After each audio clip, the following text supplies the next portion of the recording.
Well, we are aware that each of the 60 topic reports will start with an executive summary. So that executive summary, I think, will be a key entry point for submitters to kind of get a sense of what the panel is recommending for topics of interest. So a submitter might have an interest in half a dozen topics: residential, business, environmental issues. They can dive into that topic, and up front there will be an executive summary that summarises the key issues raised by submitters before the panel and the panel's key findings and any changes. So that will be a useful port of call. We'll try and make it as user-friendly on the website as possible, but I think, as we've mentioned, it is a very comprehensive set of recommendations, a very detailed and significant plan, and it will require submitters to put the time and effort into actually finding some of that information.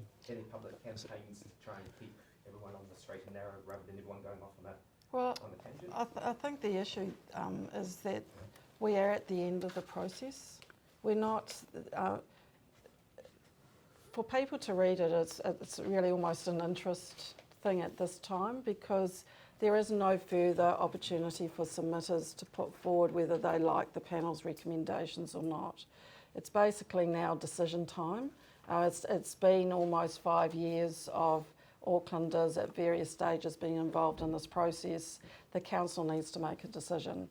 And so we don't want to give the impression by going out with big campaigns that there is another round of hearings or submission opportunities. What will be more important is, once the council's made its decision, that we go out with communications to explain to the layperson what that might mean. And that's where we will put some effort into what we did within the proposed plan, which was those more local board information sheets which explain to you what changes have happened in your particular ward. But it's would be the wrong time to do that now, because we would be going out with recommended changes rather than the decision version, and that would just lead to confusion amongst the community. So, you know, this time now up until the 10th and leading into the 19th of August is really the council's, it's fulfilling its role that's been set in legislation, which is about we need to make a decision on the recommendations.